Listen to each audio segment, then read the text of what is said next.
Je ne comprends pas, en toute bienveillance bien sûr, comment, à votre âge, vous pouvez porter ce genre de choses. C'est à la fois pathétique et affligeant. Rude commentaire, n'est-ce pas? Et pourtant, c'est un commentaire que de très nombreuses femmes reçoivent quotidiennement sur leurs réseaux sociaux. Et je me suis posé la question, mais pourquoi?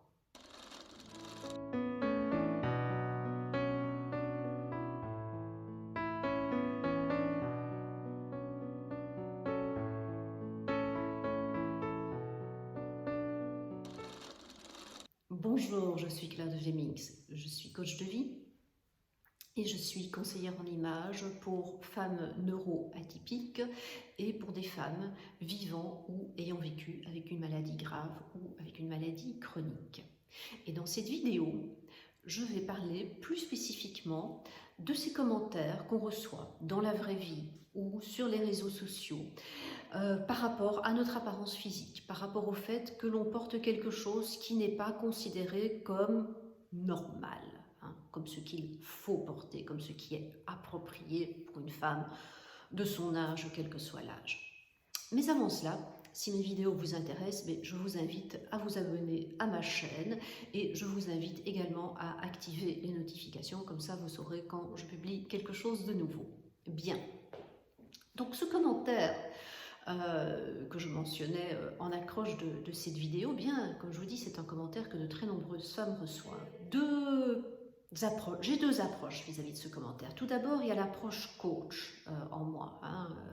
Je suis coach de vie, vous le savez, et la coach en moi, eh bien, elle sait très bien que la colère n'est jamais dirigée contre quelqu'un, même si elle apparaît dirigée contre quelqu'un, mais qu'elle est toujours dirigée contre soi-même. Et donc, quand une personne vous fait une remarque sur votre apparence, en fait, une remarque négative évidemment, cette colère, elle est dirigée contre la personne contre elle-même, contre la personne qui vous fait cette remarque. Donc, pourquoi cette personne vous fait-elle cette remarque? Qu'est-ce qui cause cette colère chez elle? Est-ce que c'est une véritable colère ou est-ce que c'est une peur? Ah ben tiens, moi j'oserais vraiment pas sortir comme ça, j'aurais peur de me faire agresser ou j'aurais peur qu'on se moque de moi. Hein? Cette colère peut aussi cacher une forme de trauma. On a eu pendant son enfance ou son adolescence des remarques sur son apparence, du coup on n'ose plus du tout sortir d'un certain chemin et bon voilà, on continue comme ça, mais c'est pas dans le fond de soi-même, il y a une petite voix qui dit j'aimerais quand même faire autre chose. Donc ces remarques-là ne sont vraiment pas dirigées à la personne qui les reçoit, mais c'est la personne qui les fait, qui projette sur l'autre son propre mal-être. Ceci dit, ces remarques-là viennent également d'un conflit de style, de personnalité de style. C'est-à-dire que chacune a une ou deux personnalités de style différentes que je vais vous détailler maintenant. Et bon, quand vous voyez quelqu'un qui est d'un style tout à fait différent du vôtre, bien entendu, ça peut vous interpeller. Alors, comme je vous disais, si vous êtes au clair avec vous-même, ça va juste vous interpeller. Vous allez vous dire « Ah ouais, c'est intéressant ». Point final, pas de commentaire, rien du tout. Vous allez juste prendre note du fait, et évidemment, si vous n'êtes pas en accord avec vous-même par rapport à votre style et par rapport au style de l'autre, c'est là que ça va clasher. Donc, quelles sont ces personnalités de style? La première personnalité de style, c'est la personnalité dite créative. Et donc là, ce sont des personnes qui vont vraiment mixer les choses les plus improbables ensemble pour vous faire souvent un ensemble en général assez cohérent, parce que les créatifs ont souvent un talent artistique, donc il y a quelque chose de très cohérent qui va sortir de ce qu'elles font. Celles-là, en général, elles sont assez peu sensibles à la critique, parce que c'est ok, ça vous plaît tant mieux, ça vous plaît pas tant pis, mais moi c'est comme ça que je m'habille. La deuxième personnalité de style, c'est la personnalité dite dramatique. Alors ça, c'est la femme qui va soit suivre la mode de manière très pointue, soit la femme qui va s'habiller pour être vue. Et, et voilà, et c'est très bien aussi. Et évidemment, dans ces femmes-là, il y en a un certain nombre qui vont se prendre des remarques particulièrement négatives parce qu'elles vont être habillées avec des jupes qui sont courtes ou des bermudas ou des shorts plutôt ou des décolletés, etc. Et ça va leur attirer des remarques négatives. C'est simplement leur personnalité. Elles s'habillent pour être vues, elles s'habillent pour être à la mode et voilà, elles sont juste comme ça. Évidemment, pour d'autres, ça va déjà être beaucoup trop exagéré. Idem pour la troisième. La troisième personnalité de style, c'est la personnalité dite romantique. Là, c'est la femme qui va aimer les fleurs, qui va aimer les broderies, qui va aimer les ruchers, qui va aimer les fronces, qui va aimer les perles, qui va adorer les talons hauts, avec les chaussures avec du détail, les vêtements avec beaucoup de détails, le velours, le satin, donc les matières très, très sensuelles. Et là aussi, ces femmes-là peuvent avoir des remarques négatives parce que, quand même, ça fait fort fanfreluche. Hein, ce qui n'est pas le cas non plus. Encore une fois, c'est leur personnalité qui les attire vers ce type de vêtements. La quatrième personnalité de style, c'est la personnalité dite classique.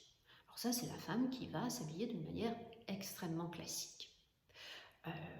Donc le petit twin set, la petite rangée de perles, le petit bracelet, un joli pantalon bien coupé mais pas nécessairement un jeans, des chaussures plates ou des chaussures avec un petit talon, des chaussures en cuir, donc un sac coordonné, donc vraiment quelqu'un de classique.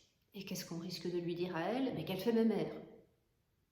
Non, c'est juste sa personnalité. On peut être classique tout en étant vraiment dans le temps, et on peut être classique tout en ayant 20 ans. Hein. Ça fait partie de la personnalité de la personne. Il ne faut pas avoir 60 ans pour être classique.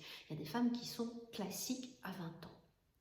La cinquième personnalité, c'est la personnalité dite naturelle. Alors là, c'est la femme qui, elle fuit les magasins. Elle les fuit comme la peste, elle déteste acheter, c'est juste une horreur. Elle est bien en jeans, en basket, un pull, si une tache sur le pull, c'est pas encore trop grave, un blouson pour sortir ou une veste pour sortir, et on est parti. Évidemment, son risque, elle, c'est de paraître trop négligée et de se faire ramasser parce qu'elle a l'air trop négligée. Encore une fois, c'est sa personnalité. La sixième personnalité, c'est la personnalité dite citadine. Donc là, c'est la femme qui va avoir une base classique, mais qui va toujours la mettre à jour avec des éléments de la collection en cours, de la saison en cours. Elle va pas, elle va acheter un nouveau sac, elle va acheter des nouvelles chaussures, elle va peut-être acheter la couleur de l'année ou quelque chose comme ça.